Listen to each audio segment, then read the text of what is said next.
Musashi, the sword fighter, he's got a quote, accept everything just the way it is. And he's got an adjacent quote, truth is not what you want it to be. It is what it is. And you must bend to its power or live a lie. So we have to accept things. And I like those statements from Musashi. I believe those statements from Musashi. I support those statements from Musashi. And I have spent a decent amount of time backing them up, right? And probably the premier case I have of that was when I talk about Jim Surlsley and Louis Puller Jr., right? Jim Surlsley, who was wounded in Vietnam, lost both of his legs just below the hip, lost one arm, and he was able to thrive in his life. And the other counterexample is Louis Puller Jr., who was also severely wounded, lost both of his legs, had severe damage to his hands, but he did not thrive. He struggled with alcohol. He just struggled in a bunch of different categories. And he eventually spiraled down and killed himself. And when we talked to Jim Surlsley, they had been roommates, or not roommates, but they were both in rehab at the same time. And Jim Surlsley had completely followed Musashi's advice and just accepted the situation he was in. And he said that Louis Puller Jr. didn't quite get there. He didn't quite get there. So we have to accept things. That you have to, and in fact, even from a leadership perspective, like people get in a bad situation and they try and ignore it. They try and act like it's something that it's not. It's like, no, actually, you're losing money, or you're out of money, or your product is failing, or whatever the case may be. And people will look at this, I don't know if it's that. It's like, no. Actually, this is the situation. You have to accept it. And once you accept it, now we can start doing a good assessment of the true circumstances. You're not going to waste any time fighting things that you can't change, right? It's going to allow you to faster adapt to whatever the situation is. It's going to help you be responsive instead of reactive. It's going to reduce frustration and anxiety, because you get frustrated when you can't change the thing. Mm-hmm. You think it can be changed. You think it's not the thing, and it is. So you have to accept things. And this will also, believe it or not, this will also give you the ability to say good in bad situations. To look at the situation and say, oh, this is a problem. Things didn't go the way I expected. I'm out of money. My employees are leaving. No one likes my product. Good. Now I can make adjustments. Good. Now I don't have to try that same product again. Good. Now I can tighten up my budget, right? It gives you the ability to try and figure out what good is going to come from the situation that you're in. So, as a rule, like Musashi says, you have to accept things the way they are. Just the way they are. Got to accept it. But, and this is, it's so bizarre to have these totally contrary views, right? Mm-hmm. To say you have to accept things, but there are things that you do not have to accept. There are situations that occur where you have to find another way. I think a great example of this is Ernest Shackleton, who was on his ship. The Endurance was crushed by... This is a book that we have never covered on the podcast.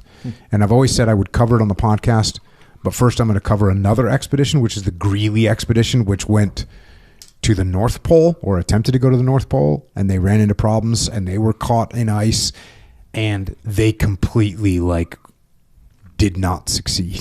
And there's reports of cannibalism. They killed each other. Like it was the opposite of Shackleton. Gotcha. You know, Shackleton was this incredible leader. But he did not accept the situation that they were in. Like their ship gets crushed by ice. There's 27 men stranded. They abandon the ship. They take whatever they can. They live on these like ice floes.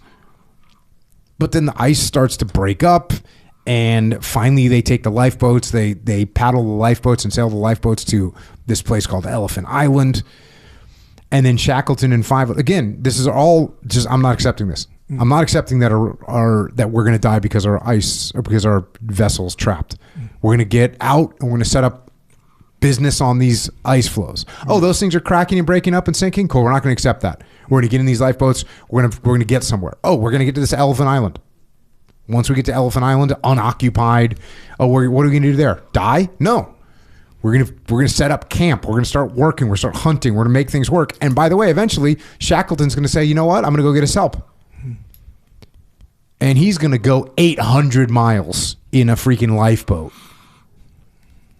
And once he gets to a place called South Georgia, he lands, but there's no one there. So he has to cross this mountainous, unmapped, uncharted terrain and get to an old whaling town, a little whaling station, not even a town, a little whaling station, and convince people that, hey, we need to go rescue these 20 guys are left on this Elephant Island. And he organizes the rescue, and they go and save everybody. And everyone survives. So there's like 14 times when, you know, well, the situation is we're all going to die. And he said no. So there are times when you are going to be caught off guard. Things are going to occur that you don't expect, that you don't like. You're going to fall short. You're going to hit an obstacle that you didn't expect. That's going to happen. And although Musashi says you got to accept everything just the way it is, sometimes you got to say, no, I don't accept that. And this is something that you pointed out that I do. Mm-hmm. Don't accept it. There are times where you have to say, no, I'm not going to accept this. I'm going to do something different. And then it's very important to be able to take a step back and detach and reassess the situation. Reassess the situation that you're in. And assess the path and assess your goal and assess your resources and find a freaking way. You have to do that. But what's difficult about this in life is you have to be able to discern which is which. That's what you have to do. And in order to do that, you have to get out of procedural memory mode. You have to remove your unconscious habit. You have to take away your behavioral inertia. And you have to go into manual mode. Because you can look at a big obstacle and say, oh, I'll never be able to get over that. Because you've never made it over that obstacle before. Right. And you're used to that. And if that's the way you operate, you're not going to make the changes that are required. So you have to switch into manual mode. You have to decide, actively decide what you need to accept because something is truly unchangeable, and you're going to have to change your course. You're going to have to change your being.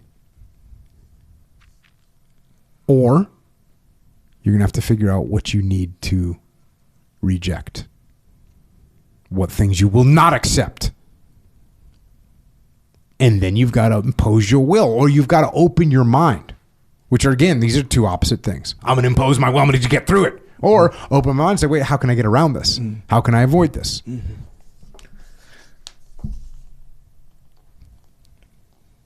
But both those options are there. And if you allow your behavioral inertia just to guide your life, there's going to be things that you're just going to accept, and you're just going to go with what happens. And there's going to be opportunities where you could have rejected things that were occurring in your life, and you don't. You just accept them.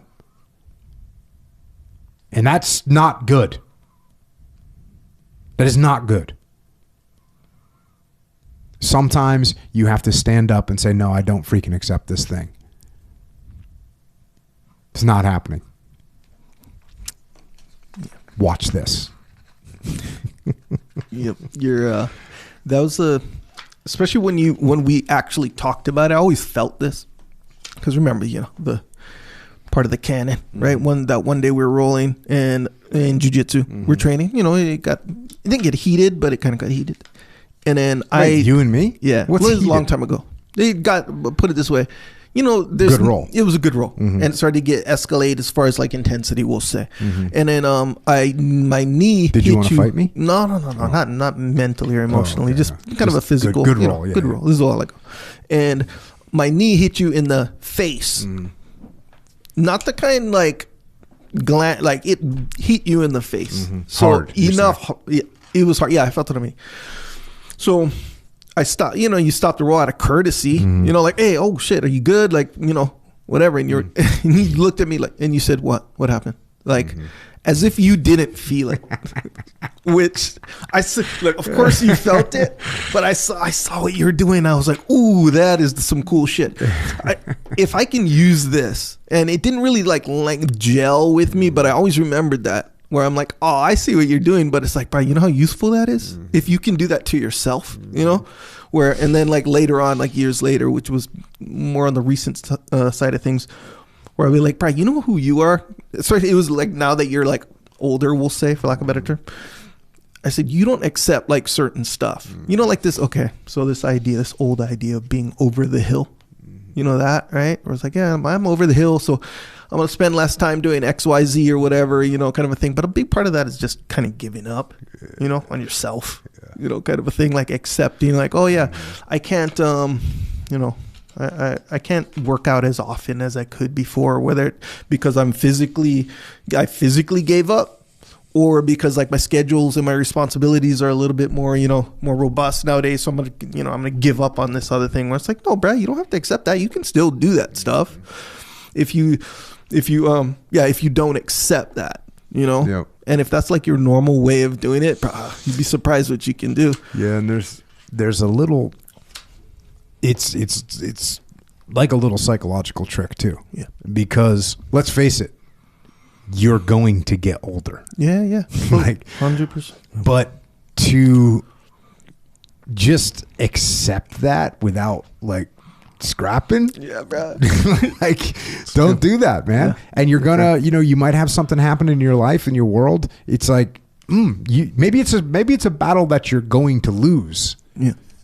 But doesn't mean you have to accept it. Doesn't mean you have to roll over. Yeah. And listen, are there some things in life where, you're going to lose your business because you screwed up and you're in the hole and you're upside down, you owe a bunch of people, and you try and hang on as best you can, right? And at a certain point you go, you know what? This is not working. And you're better off just to walk away. Does that happen? Of course it does. But there's also situations. You ever notice? You ever been in I was rolling with a dude the other day, and I had him in a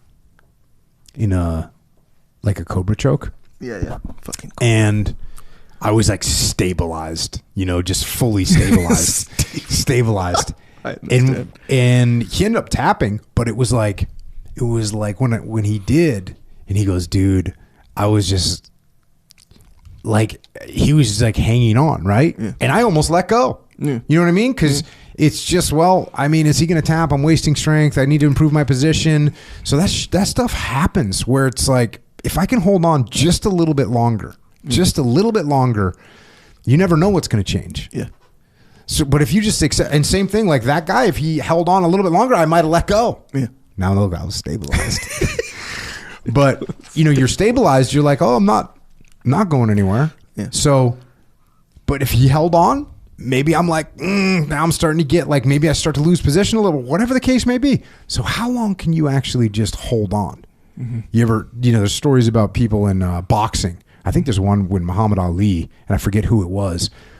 He was saying, hey, cut my gloves off. I'm done. And whoever's corner man is like, no, you're going to keep going. And then the other guy didn't answer the bell. Yeah, those Hicks. That happened to Hickson too. Remember with Zulu, I think.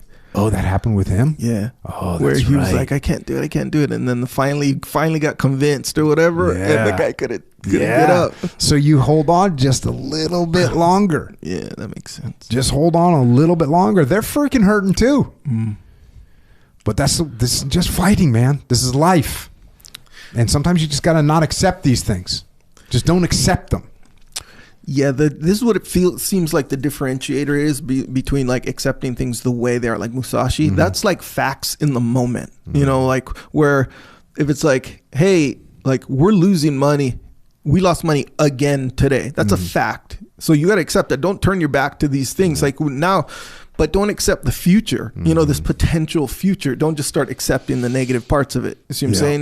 It's like the course of, or the, what do you call, the path of least resistance, almost kind of a thing where it's like, well, you know, I lifted today. I did, let's say I did shoulder press today and I couldn't get my normal 10 reps. This is what I deal with from time to time. And I only got like 9 and I was kind of struggling. Well, I'm 48 now. So I guess, you know, that's not really for me anymore. You know, it's like I'm over the hill and I just accept it. No. You know, nope. No. Look, this is what I'm going to accept. I accepted the fact that I only got 9 today. I'm going to accept that as it is.